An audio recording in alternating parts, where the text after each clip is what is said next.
The worst part wasn't the wine. It was the silence that came after. Isolde Marsh stood in the middle of Lord Pharaoh's great hall, a shattered clay goblet at her feet, dark red wine spreading across the stone floor like something bleeding out. And every head in that hall had turned. Every single one. Nobles in their fur-trimmed collars, ladies with silver pins in their hair, the whole long table of them. Not one of them moved to help her. She was 23 years old. And in that moment, she felt every year of it press down on her shoulders like a hand. Her dress clung cold and wet against her hip, the pale gray linen one, the one she'd mended twice this season, the one she wore on nights when the household received important guests because it was the least worn thing she owned. Now it stank of wine, and she could feel it soaking through to her skin. The tray was somewhere behind her. She hadn't heard it fall. She'd only heard the boot. Beta Vorst's boot, connecting with her hip as she passed his chair. Sharp, deliberate, the kind of thing a man does when he wants you to know he can, and wants everyone else to know it too. "Clumsy girl," he said. He didn't even look at her. He reached for a fresh goblet and kept talking to the man beside him, some lord from the northern reaches without a break in his voice, as if she were a chair that had scraped, as if she were weather. Isolde did not move. She did not apologize. She breathed slowly through her nose, and she counted. The weight of every gaze in that room pressing against her skin, like stones stacked one by one. And she made herself very, very still. Because stillness was the only thing left that belonged to her, and she was not going to give it away. She'd been serving in this hall for 11 months. 11 months since her father's land had been folded into Lord Pharaoh's holdings under the emergency provisions of the Hollowmere Accord. 11 months of learning, which candles burned fastest, which table legs needed a folded cloth wedged underneath which cracks in the flagstones caught a heel, if you weren't careful. She knew this floor better than the men who owned it, and she had never once broken a goblet. Not before tonight. The tray had slipped when his boot hit her. That was all. That was the whole crime. Around her, the room exhaled. Conversation resumed slow at first, then easy. Laughter came back. A lute player in the corner picked up a soft melody as if nothing at all had happened, and the smell of roasted pheasant and burnt rosemary drifted back into the air, and the moment dissolved the way spilled wine does. Quickly, without ceremony. Nobody helped her, so she helped herself. She bent. She gathered the broken pieces into her palm. Her jaw set her golden braid, slipping over one shoulder as she crouched low to the stone. One shard caught the pad of her thumb and opened it a thin, bright line of pain, and she felt it the way you feel a small hurt when you're already carrying larger ones somewhere out of sight. Distantly, almost politely. She pressed her thumb to her apron, and she stood. Vorst was speaking loudly now. His square jaw tilted toward the northern lord, 3 silver threads glinting at his collar to mark his rank in the Ashen Pack. He was broad through the shoulders, and loud in the way of men who fill a room by taking up all the air in it, and who mistake the discomfort of everyone around them for respect. She'd disliked him from the moment he arrived. 3 days ago now, with the advance party of the Alpha King's progress through the southern territories. The king himself hadn't come yet. Just his people. Advisors, guards, the Beta. All the machinery of a royal visit spreading through the village like an early frost that kills the last of the season's crops. The head steward had told her it was an honor being assigned to the head table for the duration. She'd said nothing. She carried the broken pieces to the kitchen corridor and dropped them in the clay waste pot by the door. And there by the hearth, an old woman looked up from a pot of something dark and simmering. Odile. She was near 60, the head cook, with flour worn permanent into the creases of her knuckles, and a face that had stopped being surprised by anything a long time ago. She looked at the wine stain. She looked at the thumb. "He kicked you," Odile said. Not a question. "It's nothing. Give me your hand." "Odile, give it." So she gave it. Because there was no arguing with Odile, and because, if she was honest, some starved animal thing inside her leaned toward the woman's kindness, the way a plant leans toward a window. Odile took the thumb. She poured cold water over it from the baste, and she wrapped it in a strip of clean linen, with hands that had bandaged 1,000 small hurts, and she did it all without fuss, the way you tend to something that matters. "You're not invisible, girl," Odile said quietly. "Whatever they make you feel in there." She tied off the linen. "They just choose not to look. That's a different thing, and it's their failing, not yours." Isolde didn't answer, because if she opened her mouth, she wasn't sure what would come out. And she had learned over 11 months that the things inside her were safest when they stayed inside her. She only nodded and went back to work. Here is the thing you have to understand about Isolde Marsh. She had no wolf. That was the fact that colored everything else. The center around which her whole ruined life had been arranged. Born to a noble line of shifters, low-ranking but old, she had passed her 21st year, and then her 22nd, and now her 23rd, without ever once shifting. Without the inner presence every other wolf-blooded soul described to her as a warmth behind the ribs, a shadow, a second heartbeat, a voice. She had none of it, just a hollow where the thing was supposed to live. The healers had called it her deficient. That was their word. Deficient. As if she were a sum that hadn't added up a bolt of cloth cut short. And the pack hierarchy had used that word to take everything. A holder with no wolf couldn't defend a border territory, they said. So the marshlands were reassigned. Absorbed. Gone. Her father had died not long after. The healer called it heart failure. Isolde had always privately called it something else, because she had watched him fold inward in the months after they took the land, watched the light in him go quiet, and she knew that a man could die of many things that had nothing at all to do with his heart giving out, and everything to do with his heart giving up. She'd come to Pharaoh's service because there was nowhere else, and she'd brought her brother with her, Lynette. Lynn she called him.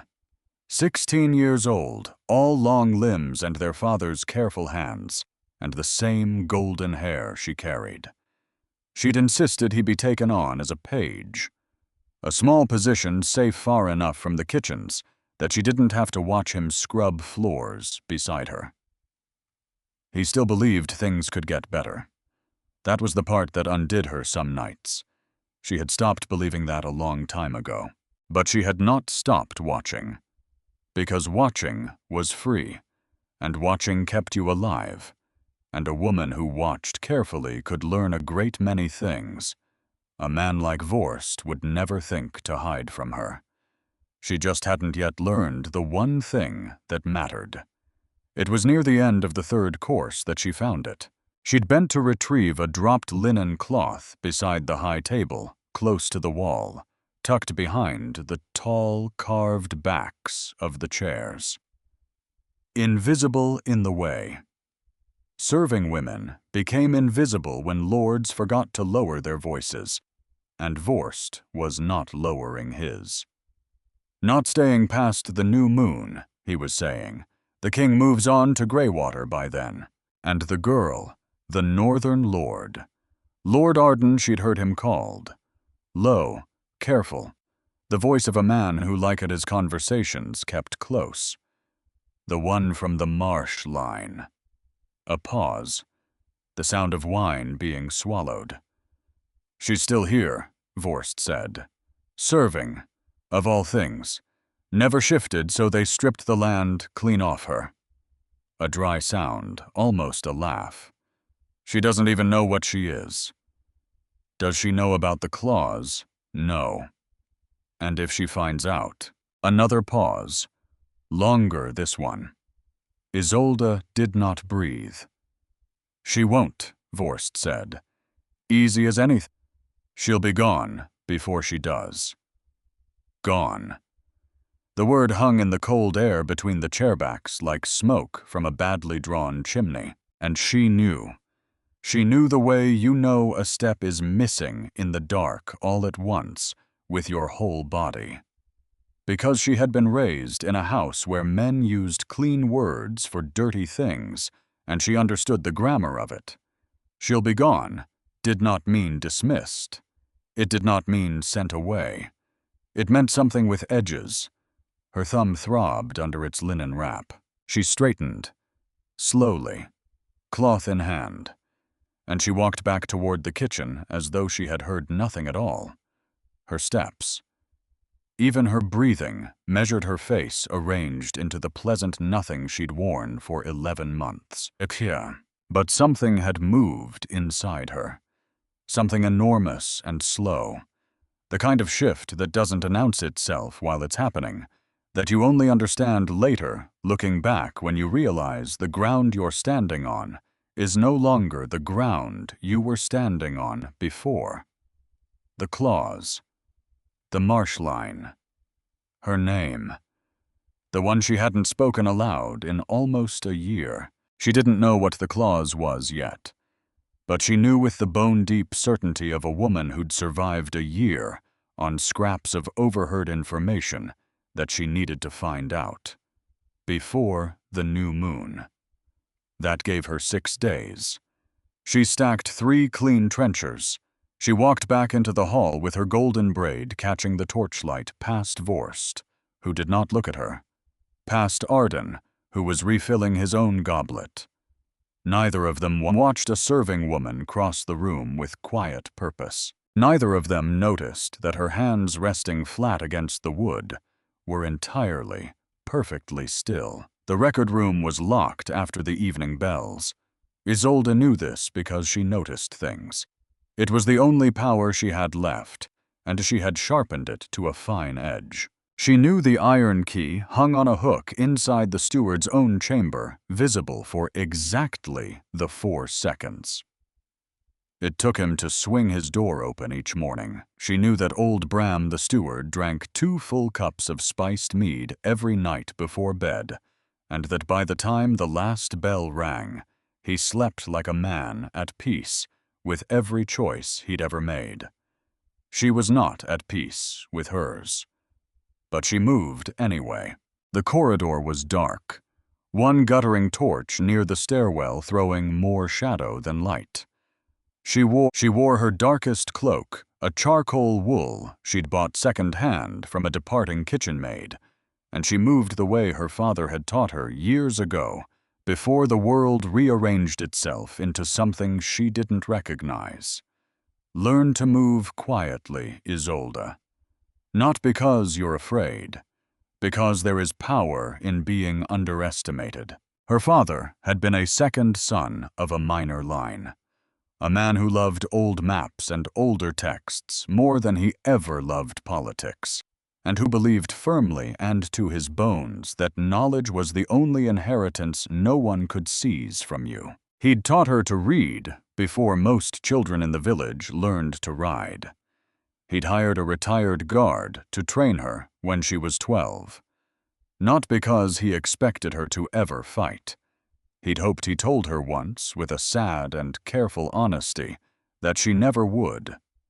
But because he understood something most fathers in his position preferred not to look at directly. That a woman with no wolf in a kingdom built on wolves was only ever as safe as the goodwill of the people around her. And goodwill was not a foundation. Goodwill was weather. The record room door opened with a low groan she smothered against the edge of her cloak. Inside, the smell wrapped around her familiar and old. Parchment, dried ink, the dust of documents stored too long, too close together. A single narrow window let in a bar of pale moonlight, just enough to see by. She went straight to the territorial registry. A fat, leather-bound volume near the back wall, stamped with Lord Pharaoh's seal, and she hauled it open across the reading table. With fingers that had learned to be fast and sure, she found the Marsh entry within minutes. House Marsh, Border Territory Southeastern Corridor. Absorbed under emergency land provisions following the Hollowmere Accord. 4th year of King Caelin's reign. Single surviving heir. Isolde Marsh, female, unshifted, status ward. Null. Land held in provisional trust pending expiry of the Covenant Clause. She stopped. Covenant Clause. She turned back through the pages to the index and found it listed under Royal Treaties, a subsection she never would have thought to search without the name to point the way. Her finger traced the line, and she read it. And then she read it again, because the first time the words didn't seem to hold still. Covenant Clause.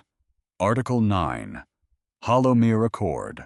In the event that a territorial heir of a displaced bloodline is confirmed alive and unmarked by any other alpha, before the 5th year of the current king's reign, said heir retains the right to petition the Alpha King directly for restoration of land and recognition of status.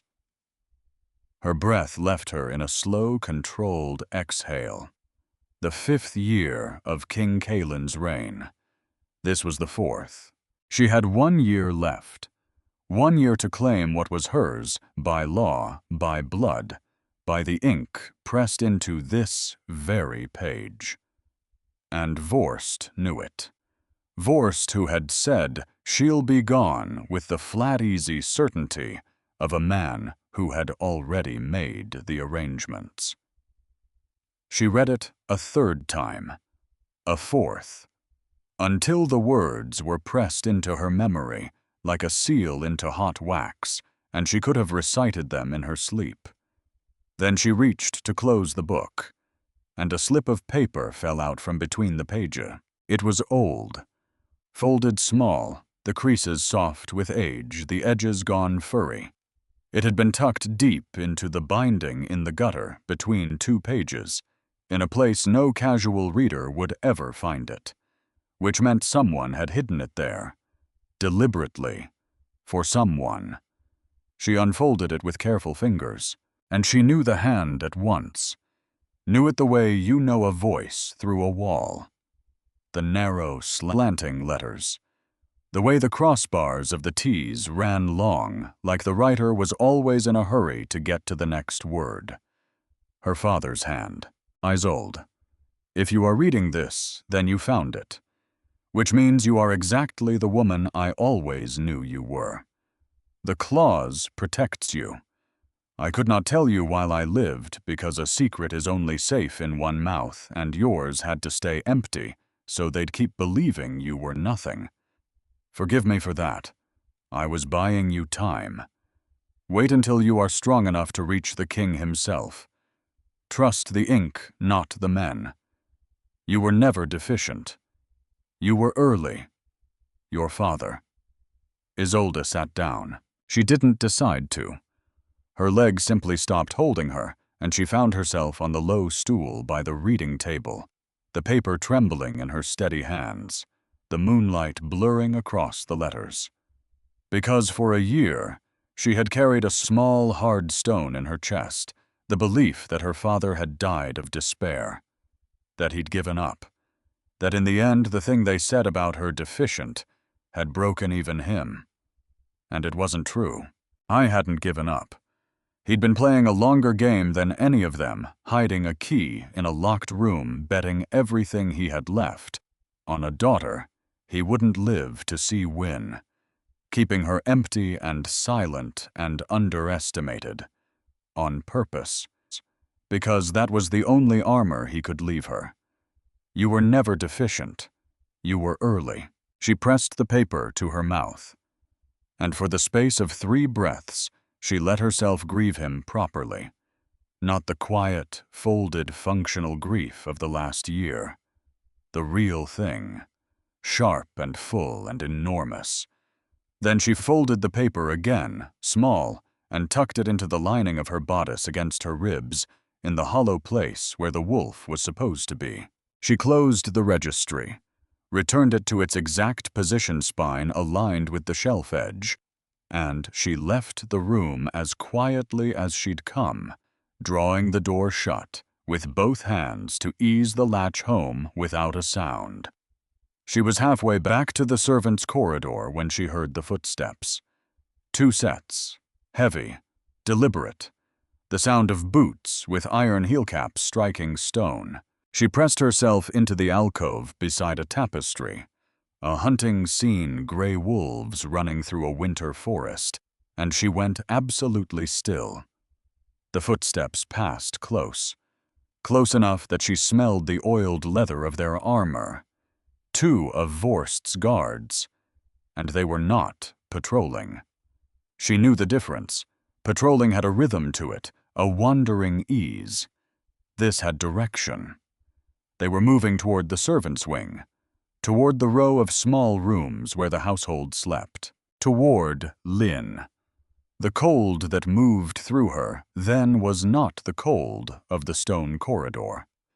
It was older than that.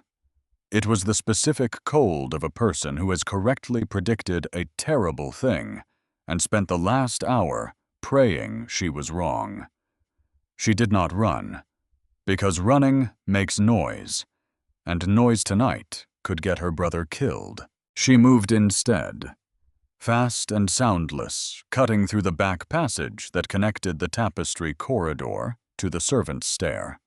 A shortcut she'd found in her second week here, because she'd made it her quiet business to know every route in and out of every room in this castle. She reached the servants' wing 30 seconds before the guards turned the corner into the main approach. Lynn's door was the third on the left. She opened it without knocking, slipped inside, closed it behind her in one clean motion. Her brother was asleep, curled on his narrow pallet, one arm thrown across his face, looking so much younger than 16 with all his careful daytime composure gone. Just a boy, their father's long hands, her own golden hair. Lynn. She said it quietly, but with force, the way their father had always said her name when there was urgency, but no room for panic. Lynn, wake up. He woke at once. He'd always been a light sleeper. Isolde. His voice was rough with sleep. Then he saw her face, and his own went sharp, the softness dropping away. What is it? Get your boots, now. And here is the thing she loved most about her brother. He didn't ask why. He trusted her, the way he'd trusted their father completely. A trust that was both a gift and a weight she carried carefully. He rolled off the pallet and reached for his boots in the dark. She crossed to his small window while he dressed. The servants' wing faced the inner courtyard, 2 stories down onto stone. No good. But the courtyard connected to the stable yard, and the stable had a gate in the east wall that the night groom left unlatched when he slipped out to visit a girl in the village. She had noticed that too, weeks ago. Noticed it and thought useful and filed it away like everything else. We're leaving, Lynn said behind her. Not a question. We're leaving, she confirmed. Tonight, right now. He pulled a small leather satchel from beneath his pallet. She saw with a pang that he'd already packed it. That some part of this careful boy had been quietly expecting this night to come. He slung it over his shoulder and looked at her with their father's steady gray eyes. You found something, he said. I found several things. She eased the door open a crack. The corridor beyond was empty. The guards hadn't reached this end yet, or they'd stopped at another door, and she couldn't know which, and she couldn't afford to wait and learn. I'll tell you when we're clear of the walls. They moved together, through the back passage, down the servants' stair, across the freezing dark of the lower courtyard, and out into the stable yard, where the night air bit at their faces, and the horses shifted and blew softly in their stalls. The gate in the east wall was as noted unlatched. It swung open under her hand. Beyond it lay the edge of the village, and beyond the village, the thornwood. 3 leagues of dense forest that marked the border between Pharaoh's land and the open roads of the kingdom's eastern corridor, dark under the almost full moon. She didn't stop moving until the castle walls were behind them and the trees had closed overhead. Only then did she let herself breathe. Line stopped beside her, his breath clouding in the cold, and looked back at the distant torchlight along the castle walls, small now and far. "Isolde," he said carefully, "what did you find in there?" She pulled her cloak tighter. Above them, through gaps in the canopy, the moon hung low and heavy, and nearly whole, spilling silver down through the black branches. Her thumb still throbbed. Against her ribs her father's letter sat folded in the hollow place, warm now from her own skin. Her mind was moving fast, sorting everything.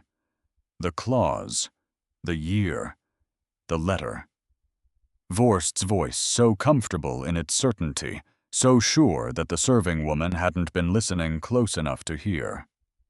"I found out," she said slowly, "that our name still has a legal claim to father's lands." She turned to look at her brother, at his young face pale in the moonlight. "And I found out that someone very powerful wants me dead before I can use it." Lynn was quiet for a long moment. When he spoke, his voice was steady. Braver than 16 had any right to be. "So what do we do?" She looked back through the trees toward the east. Toward the road she knew ran there, the King's Road, where a royal progress was moving south through the kingdom. Unhurried torch, light drawing closer to Pharaoh's land with every passing day. King Kalin would be here within 2 days. And before the new moon, before Vorst could carry out whatever he had arranged so calmly over roasted pheasant and expensive wine, she needed to reach the king. Directly. Herself. With no beta standing between them to translate her into something disposable. "She'll be gone," he had said. She pulled her braid over one shoulder and tied it back beneath her hood, and something in her chest went very quiet and very hard, like water freezing over. "We find the king," she said, and somewhere far behind them, faint as a rumor, a wolf began to howl. Not hunting, searching. They made it 3 leagues into the thornwood before Isolde heard the wolves. Not close, not yet. But in a forest at night, sound does not behave the way it does in open country. It bends around tree trunks. It pools in low ground. It arrives from the wrong direction, intimate and sourceless all at once, so that a thing a half-mile off can feel like it's breathing down your neck. She'd grown up near a forest, and she knew the difference between wolves hunting prey and wolves hunting something with a purpose. These were the second kind. The pattern was too deliberate, too measured, sweeping the ground in a wide, patient arc rather than chasing a scent, covering everything, missing nothing. "They're running a grid," she said quietly. Lynn glanced at her sideways, his breath fogging. "How do you know that?" "Because it's what I would do." She changed their direction without breaking stride. angling northeast now toward the ridge where the ground rose rocky and uneven, and Lin followed without a word, because he'd learned long ago that when his sister moved with certainty, you moved with her and asked your questions later. Shifted wolves ran faster on flat ground. The ridge would cost them speed, but it would gain them something worth more than speed. The high approach to the King's Road, which cut through the northern edge of the Thornwood, and which, according to every traveler who'd passed through Pharaoh's village in the last week, was the exact route the royal progress was taking south. Lin kept pace. He was 16 and lean, and had their father's endurance, the kind built from cold mornings and honest work rather than any training. Isolde had the endurance too, and the training. She'd simply kept the training invisible. 7 years of it from the age of 12. A short blade for close work, a longer one for keeping distance. Hand to hand, pressure points. The kind of fighting that isn't about strength, because she would never have strength not against a wolf. It was about geometry, leverage, and the willingness to act 1 full second before hesitation could hollow you out. She hadn't trained in almost 2 years, but the body keeps what it's given. The howl came again from the south.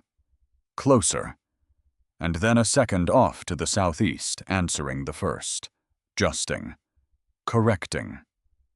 They were talking to each other. She touched Lin's arm, and they stopped. And in the silence that followed under her own hammering pulse, she heard something else.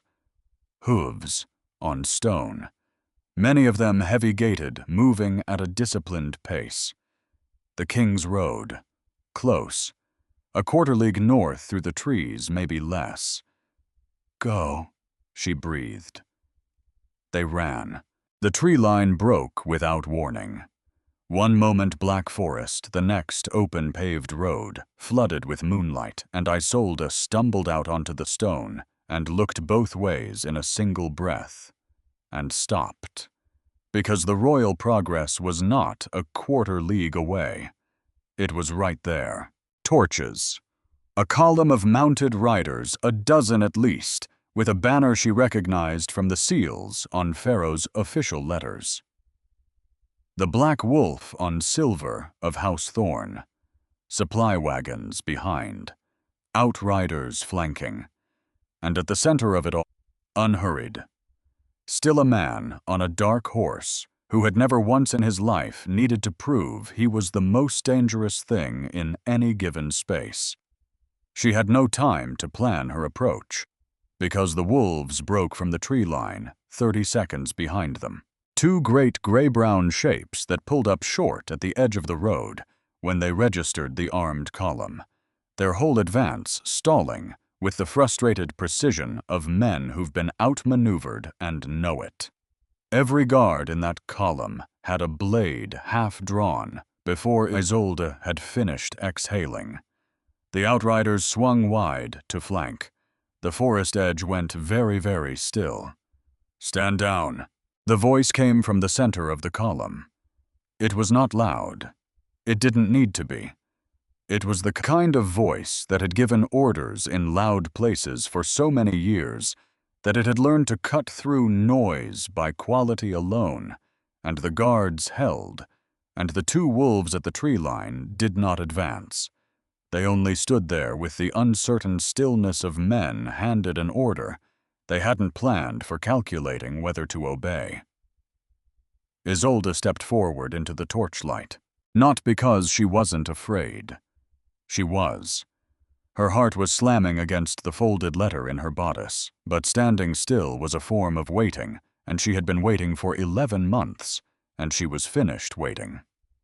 I need to speak with the Alpha King, she said. Clear, level. An outrider moved his horse between her and the column. Step back from the road. I won't. And she lifted her chin, and she made her voice carry, because this next part she had rehearsed in her head across 3 leagues of dark forest. My name is Isolde Marsh. I am the last surviving heir of the Marsh border territory. I have legal standing under Article 9 of the Hollowmere Accord to petition the Alpha King directly, and I am invoking that right. Now, tonight, before his beta finishes whatever arrangement he's made to see that I never can. Silence. Then the rider at the center of the column moved his horse forward, past the outrider, past the first rank of guards, until he was close enough that the torchlight reached him properly, and Isolde got her first true look at King Caelan Thorne. She'd seen the illustrations in Pharaoh's Hall, woodblock seals, a portrait in the receiving room that was flattering in some ways and honest in others. She'd formed a general impression, large, dark, powerful. The reality was more specific than that. I was very tall in the saddle, broad through the shoulders in a dark leather breastplate over a gray tunic with no ornament to it beyond the crossed harness straps, a heavy cloak the color of charcoal, bracers that looked used rather than ceremonial. His hair was black, worn in tight braids, pulled back from his face, and his eyes in the torchlight were a pale, striking blue that caught the light like struck metal. A thin scar ran along the left side of his jaw. He did not look like a king performing kingship. He looked like a man who had been made for something difficult and had simply never once stopped doing it. He looked at her for a long moment without speaking. Then his gaze moved past her to the two wolves still standing at the tree line. Vorst's wolves. And something crossed his face. Not surprise. Something colder than surprise, and far more controlled. "Whose wolves are those?" he said. "Beta Vorst's, my lord," a guard answered. The king's pale eyes came back to her, and they moved over her quick and efficient, missing nothing.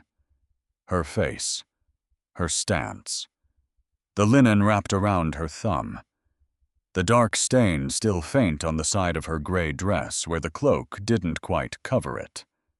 "You're injured," he said. "It's minor." I didn't ask if it was minor, and she held his gaze, and she did not look away. Because looking away was a thing you did when you had something to hide, or when you'd already granted the other person authority over what you felt. And she was not prepared to grant this man either one.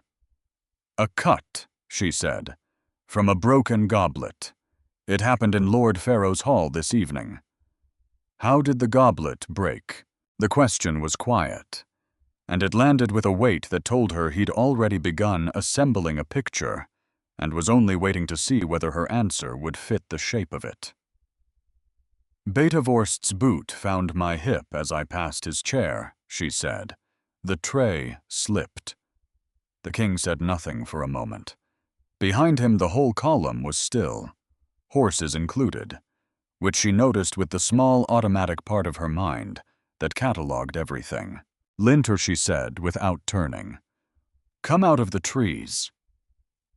Her brother stepped into the torchlight beside her, satchel over his shoulder, jaw set in a passable imitation of her own composure.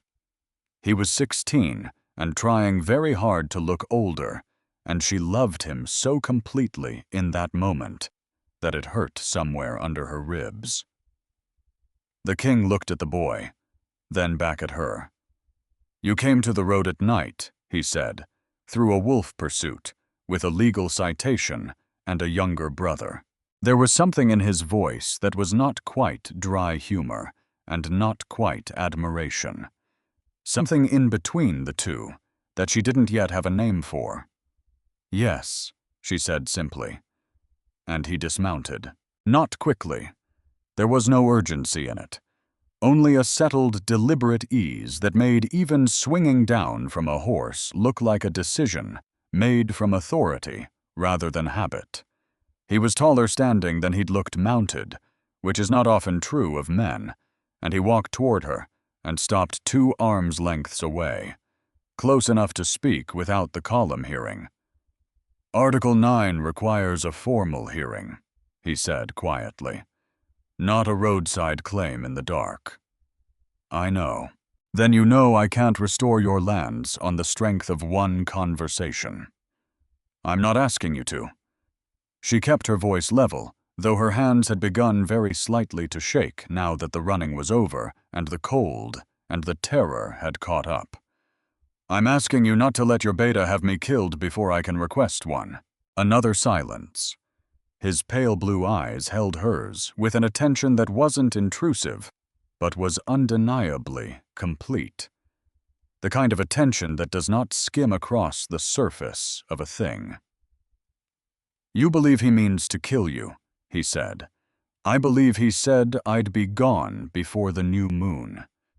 And I believe he sent 2 of his wolves into the thornwood 2 hours after I heard him say it." She swallowed. "I don't think they came to escort me." Something shifted behind his expression. A tightening at the jaw there and gone before it fully formed. He turned back toward his column. "Roven." A senior guard moved forward. "Escort the Beta's men back to Pharaoh's castle.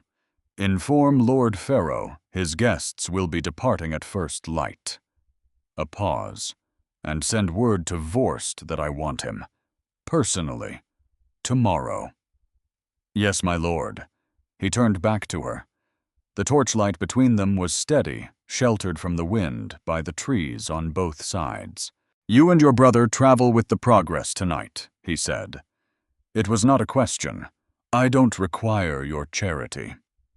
And then she stopped, because it wasn't accurate, and she knew it. She required exactly that. Exactly tonight. And pride was a luxury she could not afford until she'd survived long enough to spend it. "You require protection," he said without inflection. "That isn't charity. It's a king's obligation to a subject invoking a legal right." He looked at her with that same steady focus. "Do you accept?" She looked at him. At this man who had climbed down from his horse in the middle of a night road to speak to a serving woman at eye level. And she felt something she didn't entirely trust, the faint, dangerous pull of relief. "Yes," she said. They gave her a tent, not a corner in a supply wagon, not a blanket by the horses. An actual tent, small but solid, with a canvas floor and a folded wool blanket and a copper basin of water, still faintly warm when she reached it. Lynn was placed in the tent beside hers, close enough that she could hear him settle through the thin canvas wall. She did not sleep. She sat on the edge of the low cot and unwrapped her thumb and wrapped it again clean, and she thought about Vorst, about the flat, practical tone he'd used. She'll be gone. Not with anger, not with any relish. With the mild administrative weariness of a man discussing the disposal of something inconvenient. That tone frightened her more than rage ever could, because rage was personal. That tone was paperwork. At some point, without deciding to, she slept. Morning came before she was ready for it. Vorst came with it. She stepped out of her tent into the gray dawn ground fog, low between the trees, and found King Kalin standing a few feet off, already dressed for travel.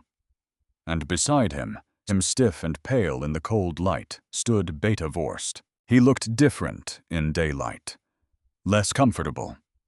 There was a rigidity in his jaw that hadn't been there across a banquet table, and his eyes came to her with something she recognized at once. Recalculation. The look of a man revising his plans in real time and not liking the new numbers. "The Beta has given an account of last evening," the king said. His voice was neutral in a way that was somehow more pointed than anger. "I'd like you to hear it." Vorst straightened. "There was a misunderstanding," he said. "My foot caught the serving girl's tray. An accident.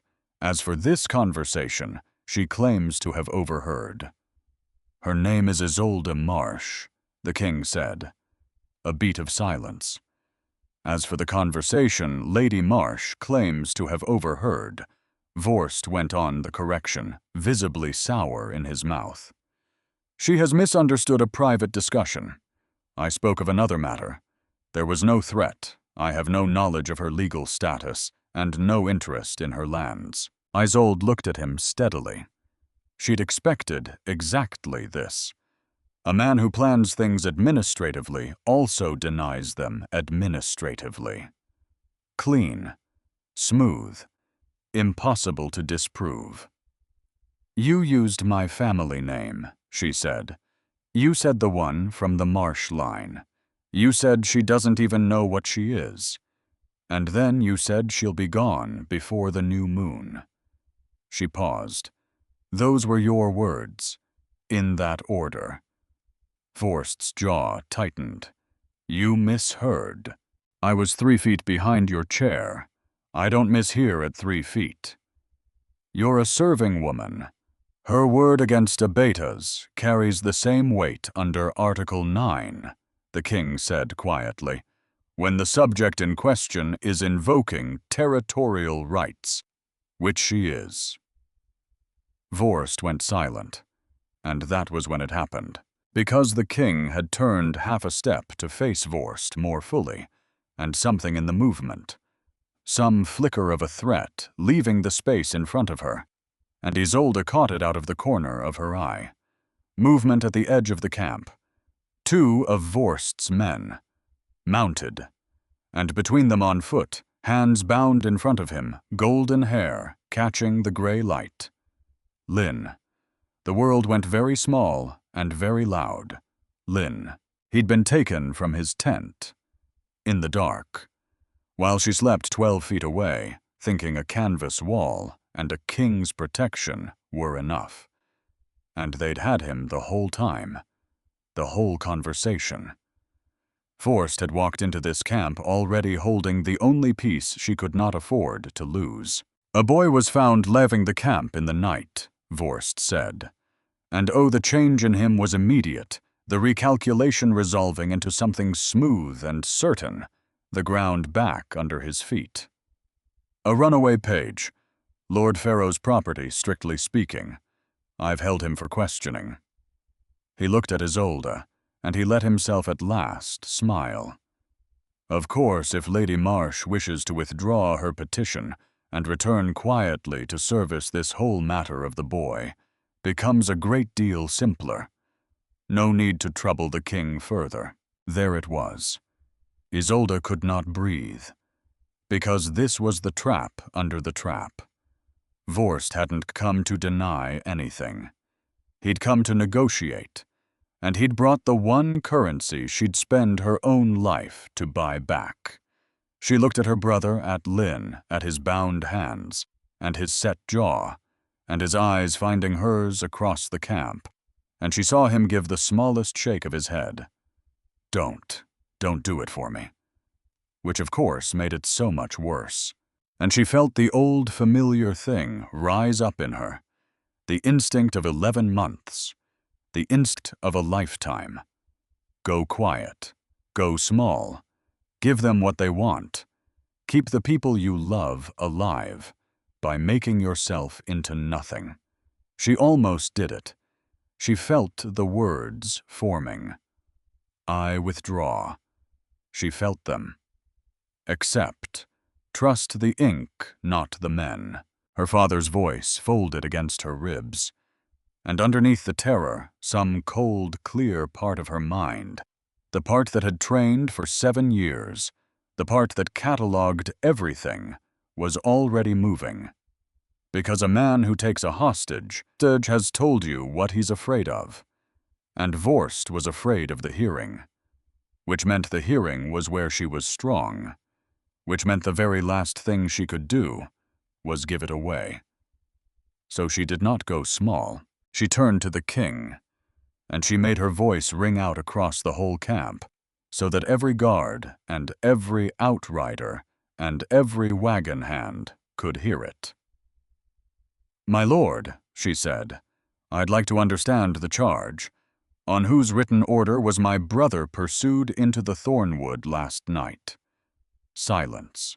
"Because if he's a runaway thief," she went on before Vorst could speak, "then there's a record of what he stole, of when it went missing, of who gave the order to hunt him, and that record would have to exist before he was taken.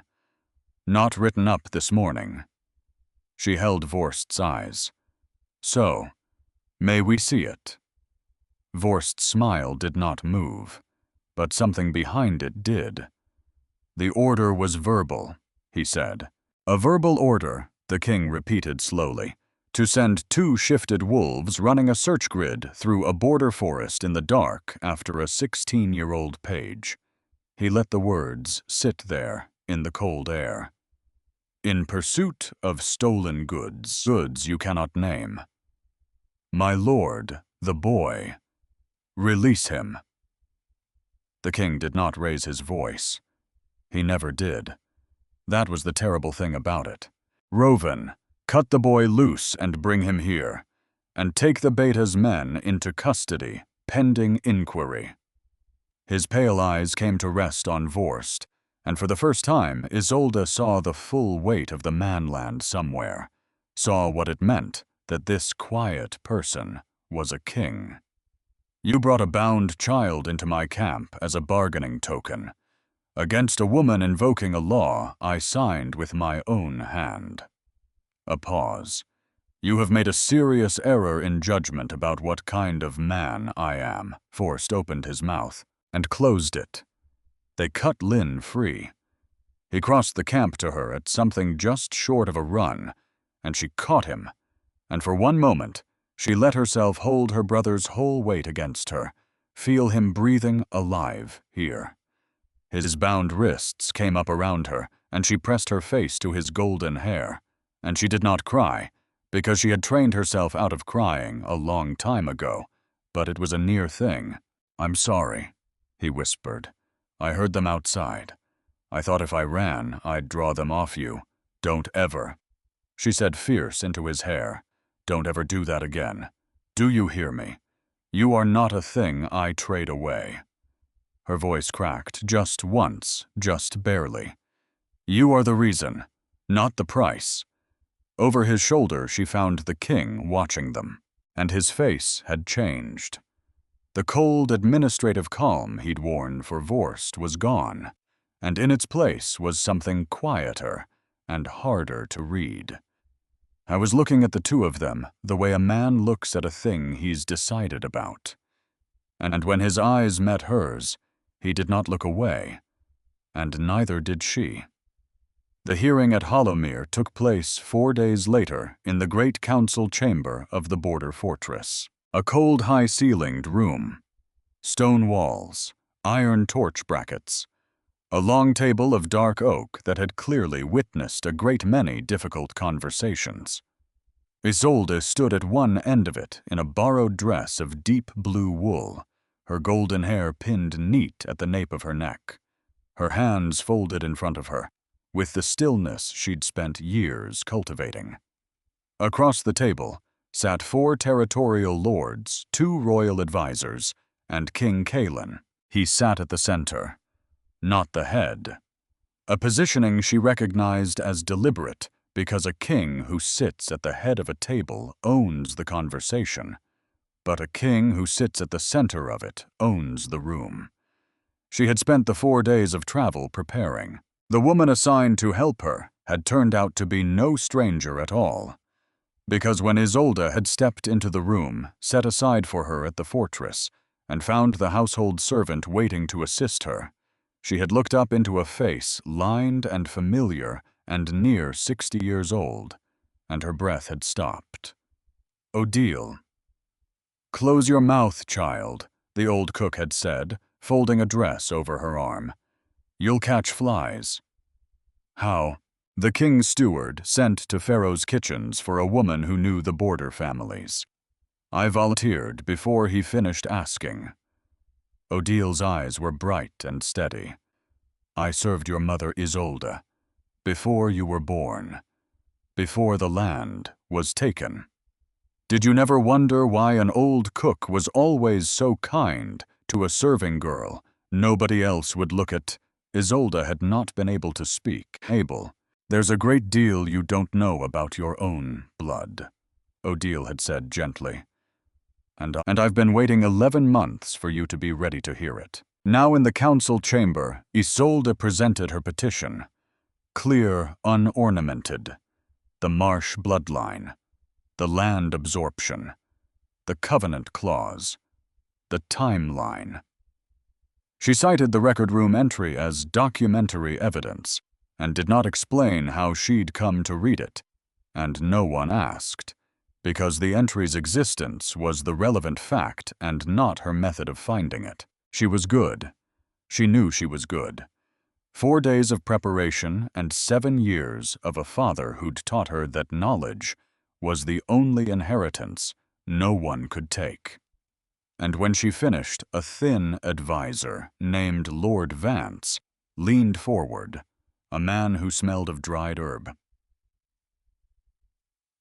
The claim is technically valid, he said, in the tone of a man who found technical validity inconvenient. However, the covenant clause specifies a confirmed heir, and confirmation in a wolf-blooded line requires evidence of the shifter inheritance. He looked at her with careful, bland neutrality. Lady Marsh has, by her own account, never shifted. Silence settled over the table like frost, and there it was, the one wall she could not argue her way through, because it was true. She had no wolf. She had never shifted. 23 years of a hollow place behind her ribs and one strange humming in a morning fog did not change the fundamental arithmetic of her inheritance. She kept her face composed. She had known this was coming, but knowing a blow is coming is not the same as being able to stop it. That, said the king, is a matter of some complexity. Every head at the table turned. He'd been quiet through her whole presentation, listening, watching, asking too precise questions at moments she hadn't expected. Now he leaned forward and his pale eyes moved from Vance to Isolde, and there was something deliberate in his face. A wolf-blooded heir who has not yet shifted, he said, is not the same as a wolfless one. The accord does not require a shifted heir. It requires a wolf-blooded one. He looked at Vance. Do you have documentation that the Marsh bloodline is not wolf-blooded? Vance blinked. No, but then the bloodline claim stands until disproven. But Vance was not finished, and this was the part Isolde had not seen coming, the second wall behind the first. With respect, my lord, Vance said, and something in his tone had changed, gone thinner and more careful. The burden of proof cannot rest indefinitely on the Crown's goodwill. There must be confirmation. A witness to the bloodline. Sworn testimony from someone who knew the Marsh line before the absorption, who can attest that this woman is who she claims. He spread his hands. In the absence of such a witness, I'm afraid the claim is merely a name and a document. And names can be borrowed. Documents can be found. And Isolde understood then, with a slow, cold turning in her stomach, that this was not an accident. Because Vance had chosen his words too well.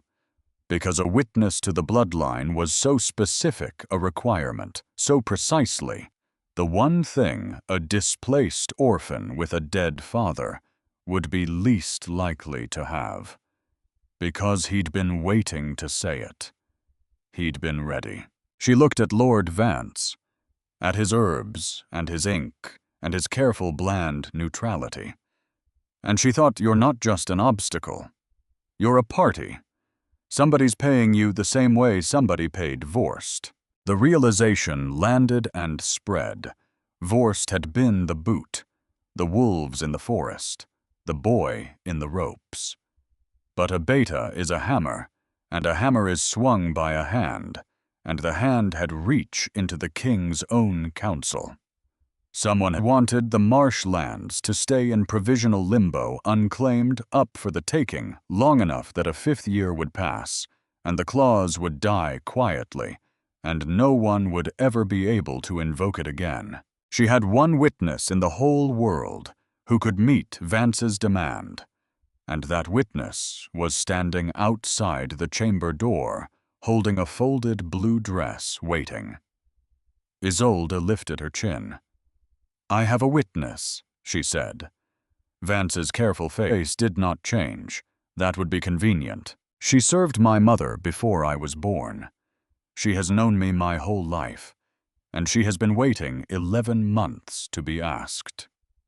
Isolde turned toward the great oak doors, and her voice rang clear off the cold stone walls. "My lord, I had asked the chamber to hear Odile of the Marsh household." The doors opened, and the old woman walked in. Straight-backed flower still in the creases of her knuckles, near 60 years old, and utterly unafraid, and she crossed that cold chamber under the eyes of 4 lords and 2 advisers and a king, as though she'd been walking toward this room her entire life. She stopped at the foot of the table. She looked at Lord Vance for a long, level moment, and something in the way she looked at him made the thin man go very still.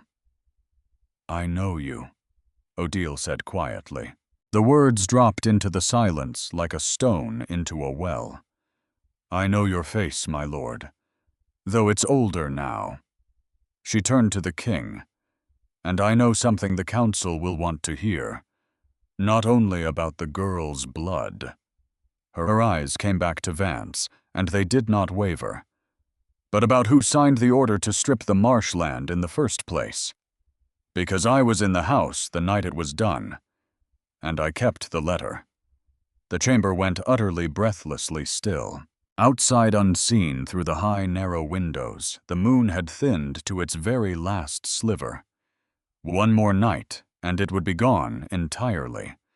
And somewhere far below, Isolde's careful composure in the hollow place behind her ribs, where a folded letter lay warm against her skin.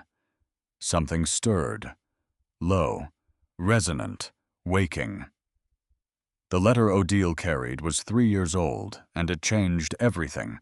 She laid it on the dark oak table, with hands that did not shake an old square of parchment gone soft at the folds, and she smoothed it flat under the eyes of the whole council. And she did not need to read it aloud, because the seal at the bottom was enough. Because 4 lords leaned in at once, and one of the royal advisers made a small sound in his throat, and Lord Vance, thin herb-smelling careful. Lord Vance went the color of old ash. "That is a forgery," Vance said. "It is your hand," Odile said. "I watched you write it. In the Marsh receiving room 3 years ago, the night before they came for the land. You told the old lord it was a formality. You told him his daughter's condition was a mercy that no one need ever know. The girl was deficient, so long as he signed away quietly."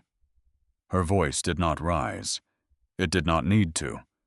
He signed, because he thought he was protecting her.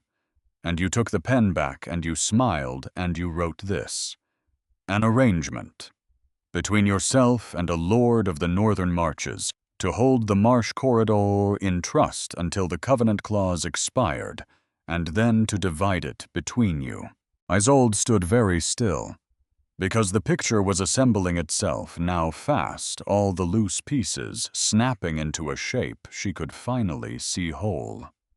Vorst had never been the mind of it, only the fist, and the mind had been here the whole time, at the council table, smelling of dried herbs and old ink, wearing the king's own trust like a borrowed cloak. "Who is the northern lord?" the king asked. Quiet, terrible. Vance said nothing, so Odile answered for him. "Lord Arden," she said, "of the northern marches, the same lord who sat at Beta Vorst's elbow in Pharaoh's hall, and asked, "Does she know about the claws?" She looked at Isolde. "I had it from a scullery girl who served them. 3 of them. Vorst the arm, Arden the reach, and this one," she nodded at Vance, "the one inside the king's own house, making sure the law that could save you never found its way to your ears." The chamber was silent. King Kalin rose from his chair at the center of the table. Not quickly. He never moved quickly. But when he stood, the whole room seemed to tilt toward him. "Lord Vance," he said, "you will surrender your council seal to Captain Roven. You are confined to the fortress, pending a full inquiry into the suppression of a royal covenant." A pause. "And you will pray between now and then that Lady Marsh's brother took no lasting harm in the Thornwood, because that is a thing I will remember." 2 guards moved. Vance did not resist. He only looked once at the old cook who had unmade him with an expression of pure disbelief, as though a piece of the furniture had risen up and spoken, which Isolde thought was exactly the mistake all of them had made. All of them. About Odile. About her mother. About her. They had looked at old women and serving girls and seen weather, seen furniture, seen nothing. And nothing, it turned out, had been paying very close attention. They should have run that night. Isolde knew it the moment Vance was led from the chamber, felt it settle in her spine like a splinter of ice.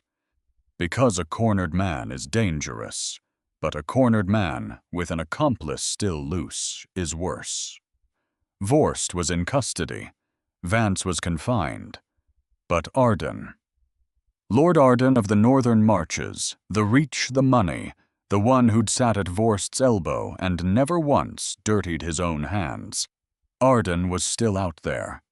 And the new moon was that night. She found the king in the fortress library after the chamber emptied. Alone, which surprised her, a single candle burning at the reading table, and a map of the Eastern Territory spread open before him. He looked up when she came in, and did not look surprised, which told her he'd heard her footsteps in the corridor. "You should post more men on the walls tonight," she said. He set down the candle. "Tell me why." "Because Vance is caught and Vorst is caged, but Arden isn't. And a man who spent 3 years and a great deal of money on a quiet arrangement doesn't walk away from it quietly on the night it's about to die." She crossed to the table. "The clause expires in a year, but my petition is alive now. If I'm confirmed, his whole scheme is ash. So tonight is the last night the arithmetic still works for him. Tonight or never." The king looked at her for a long moment. "You think like a soldier," he said. "I think like a woman who's been underestimated her whole life," she said. "It's a similar skill. You watch the people who don't watch you." Something moved behind his expression. A flicker of that same quiet regard she had not yet learned to name. "I'll double the walls," he said. It wasn't enough. Because Arden did not come at the walls. He came at the fog. They struck in the deepest part of the night, when the fortress had gone quiet, and the moon was a dark absence in a dark sky, no silver at all to see by. A dozen men, maybe more, come up through the old drainage culvert on the eastern side, a route that shouldn't have been passable, that no one had thought to guard, because Arden had held northern lands long enough to have old maps of border fortresses maps that predated their current stewards. She woke to the wrong kind of silence. Because a fortress at night has a sound. Guards shifting horses, blowing the small machinery of 100 people, breathing in the dark. And that sound had stopped. Cut clean. The way a wood goes silent when a predator walks into it. Isolde was on her feet before she'd finished waking. Cloak on. Both blades, the short and the long, the ones a guard had returned to her after the road, because the king had said a woman who came through a wolf pursuit should not be asked to sleep unarmed. She went to Lin's door first. Always Lin first. His room was empty, the bed cold, the window open, and her heart, which had held steady through the hall, and the forest, and the hostage, and the hearing, her heart finally cracked straight down the center, because she knew Arden had learned Vorst's one good lesson. You don't come for the woman. You come for the thing she loves, and you let her hand you the rest. She did not scream. Screaming makes noise. She moved. Down the servants' stair, through the cold lower halls, following the only logic that made sense, because a man who's taken a hostage wants to be found, wants to negotiate, and the place you go to negotiate with a king is the place the king will be. The council chamber. The great oak table. She came through the doors with both blades drawn, and her heart in her throat, and she was right, and she was too late, and she was right on time all at once, because there was Lin. On his knees, on the cold stone hands, bound again, a blade at his throat, his golden hair fallen across his face, and his gray eyes finding hers across the room, with an apology in them that broke her. And there was Arden, the northern lord, the gray wolf sigil on his cloak, his hand fisted in her brother's collar, his smile as smooth as it had been across a banquet table. And there was the king, standing very still, 6 feet away, his sword sheathed, his hands open at his sides, because a drawn sword 6 feet from a blade at a boy's throat is a boy's death, and Calen Thorne was not a stupid man. Lady Marsh, Arden said pleasantly, you've cost me a great deal of money.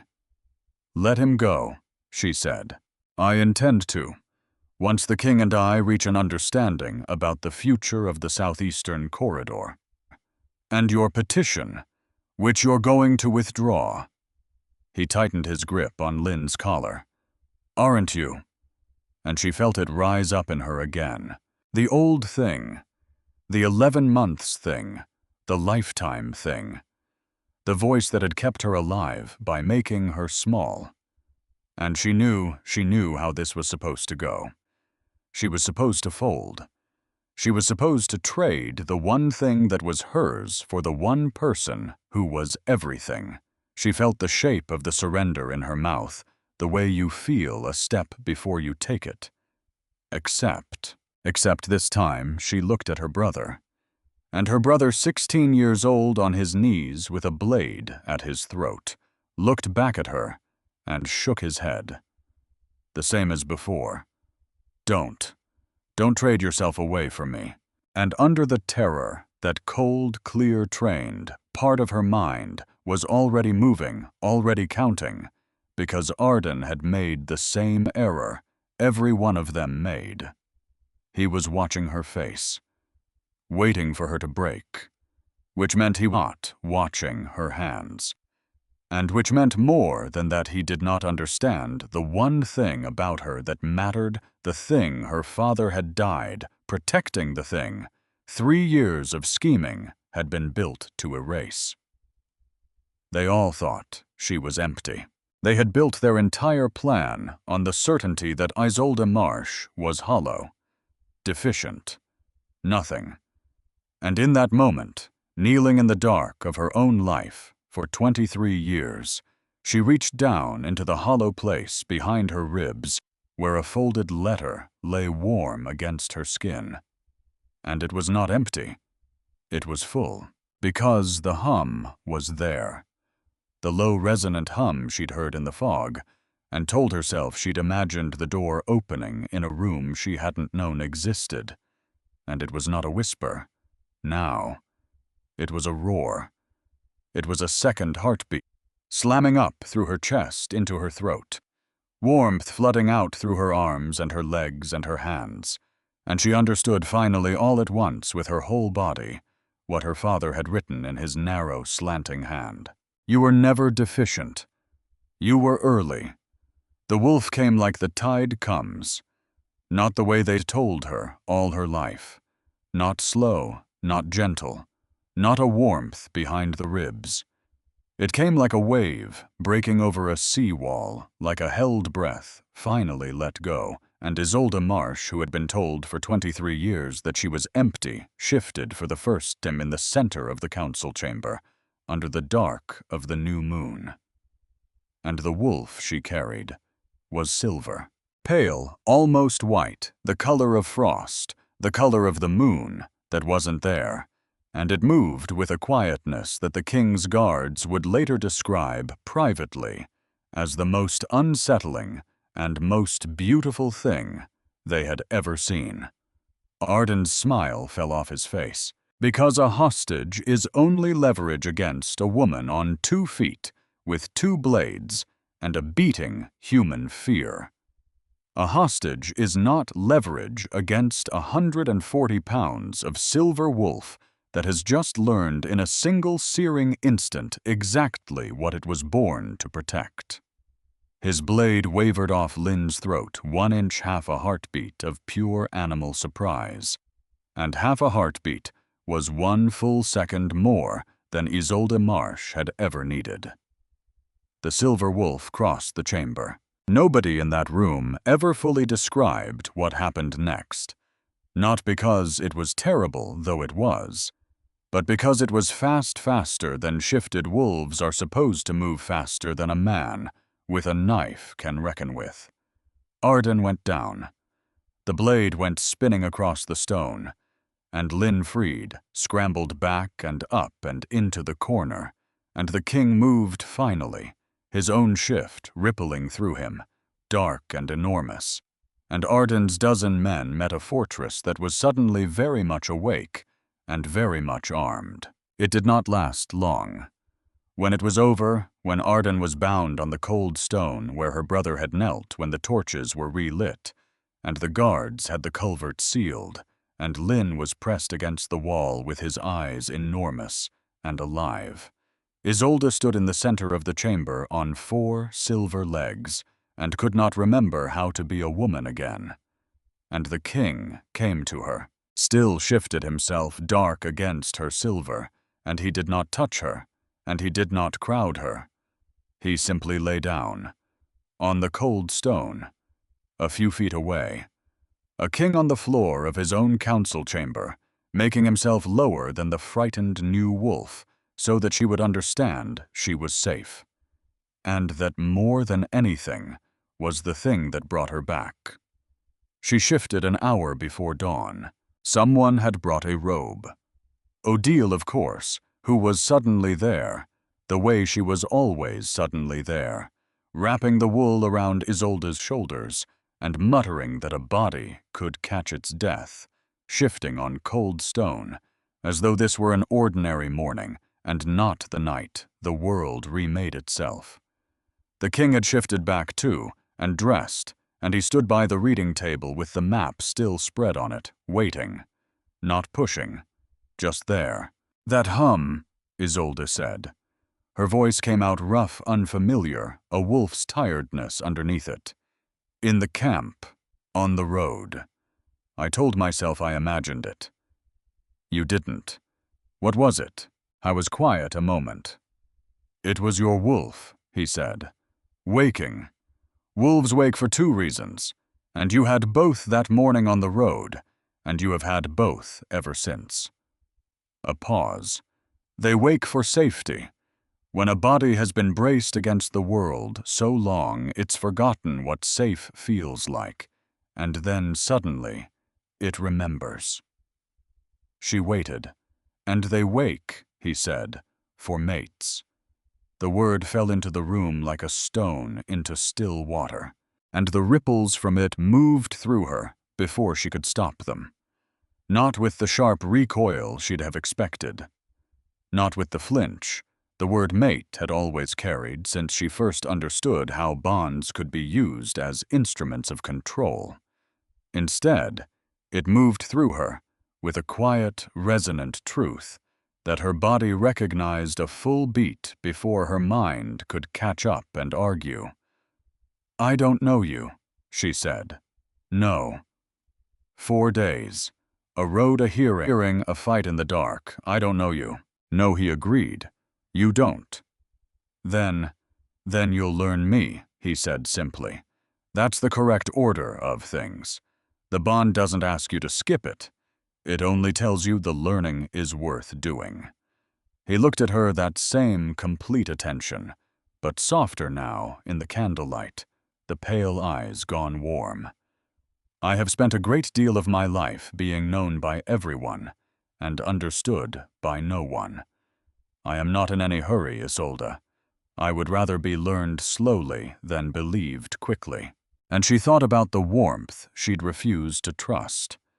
On the road, in the camp, all through the hearing. Because she'd trusted warmth before trusted a lord's goodwill and a pack's fairness, and a system that had stripped her family bare on the technicality of an absent wolf. She'd taught herself that warmth from a powerful man was not safety. It was a feeling, and feelings were not evidence. Except this man had climbed down off his horse in the dark to meet a serving woman at eye level. Except he had said her name correctly in front of his own beta without being asked. Except he had written the very clause that saved her years before he ever knew she existed, because he'd understood something about the world that most kings preferred not to look at directly. She said it aloud, the thing she'd realized. "You wrote it. Article 9, didn't you?" "I didn't pretend not to understand." "In the 3rd year of my reign," he said, "after the border absorptions. Because I knew families like yours would be displaced, and I knew the system would not correct itself without a mechanism to force it." His jaw tightened just slightly. "I did not anticipate that my own beta would sell the mechanism to the men it was meant to stop. That is a failure I will carry." "You couldn't have known. I should have looked closer." He said it flatly. "I trusted a man because he was loud and certain, and I mistook his certainty for loyalty. I, of all people, should have known better. It is a very old mistake." He looked at her, believing the loud thing over the quiet one. And Isolde, who had been the quiet thing her whole life, felt something in her chest come loose that had been clenched so long she'd forgotten it was clenched. "Then we'll start there," she said. 3 months later, the restoration of the marshlands was recorded in the Royal Archive. Isolde stood in the council chamber as Isolde Marsh confirmed heir. Wolf-blooded, shifted. Her silver wolf sworn to by a witness who had served her mother, her bloodline sealed in ink no man could suppress. And the same clerk who recorded it noted in the margin in careful hand that it was the first Covenant Clause restoration in the entire history of the Hollowmere Accord. Lord Arden was tried before the full council and stripped of his northern title. His lands were broken up and redistributed among 3 families whose claims had been quietly suppressed, the same way hers had during the same border absorptions by the same patient greed. He left the capital in the gray of an early morning, and no one of consequence watched him go. Lord Vance was convicted of suppressing a royal covenant and confined to a monastery archive in the far north there to spend the rest of his days copying the very laws he had spent his career subverting, which Isolde thought was a very precise kind of justice. Not destruction. Correction. And Beta Vorst. Vorst was stripped of his rank, his seal, and his place in the Ashenpack's hierarchy, and remanded to a remote border garrison where his particular gift for administration could be turned toward counting sacks of grain and barrels of salt. He would spend the rest of his career being exactly as small as he had always, in fact, been. It was, Isolde thought, the most fitting sentence of all. Not a great and terrible punishment, just the removal of the illusion of size. He would live out his days at precisely his true dimensions. She did not hate him any more. That was the strange part. Somewhere in the shifting, the hatred had simply burned off, and what was left in its place was something cooler and clearer, almost like pity. Because she understood now that men like Vorst spend their whole lives filling rooms with their voices precisely because they are afraid of how small they'd sound in the silence. Lynn was given a proper page's position in the royal household, one that came with tutors and a stipend, and the kind of future their father had wanted for him. He was insufferably pleased about it, and pretended very hard not to be, which was so exactly their father's own mannerism that it made Isolde's chest ache with something that was no longer quite grief, more like inheritance. And Odile. Odile was installed as head of the household kitchens at the fortress, with 2 girls under her, and a warm room off the hearth, and the standing right to speak her mind to anyone up to and including the king, which she exercised freely and often. She had spent 40 years being looked past. She intended, she informed Isolde, to spend whatever years were left being looked at. She wept at the Luna ceremony, openly, and she was entirely unapologetic about it, because Isolde became his Luna in the first month of the new year, in a ceremony that was smaller than protocol demanded, and exactly the size it needed to be. Lynn stood at her side. The Silver Wolf of House Marsh was joined in the royal record to the Black Wolf of House Thorn, and the whole hollow ache of the last 3 years seemed for one clear moment to close over and heal. She and Kaelin had learned each other slowly. The way things built to last are always built. Not quickly, not without difficulty, but with attention and honesty, and the particular careful intimacy of 2 people who had, both in different ways, learned not to trust easily, and then chosen to try anyway. He was direct, and sometimes blunt, and occasionally infuriating in his certainty, and she told him so, and he listened, which was the more important part. She was guarded and sometimes cold, and needed to think out loud a long while before she reached her conclusions. And he gave her the room to do it, which was the more important part of that. On the night after the ceremony, when the hall had gone quiet, and the candles had burned low, and the fortress had settled into the deep stillness of a winter night, Isolde stood at the window of their chamber and looked out at the snow-covered courtyard below.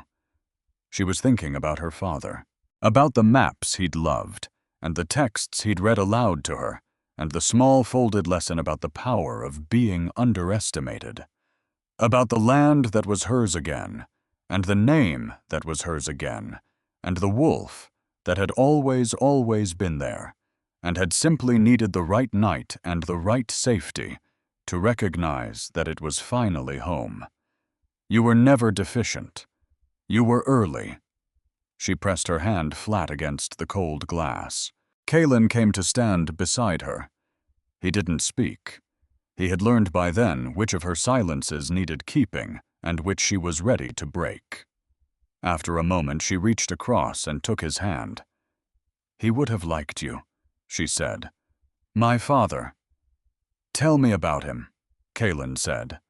So she did, and outside the snow fell quiet and steady over the eastern territories, over the Thornwood and the King's Road and the borderlands that bore her name again. And in the royal record in careful ink the marsh line went on. No longer provisional, no longer suppressed, no longer nothing. Present, restored, permanent, exactly as it should always have been, because the girl, they said, had no wolf had carried one all along. Silver and patient, and waiting for a world that would finally hold still long enough for her to be seen. And she had made that world herself.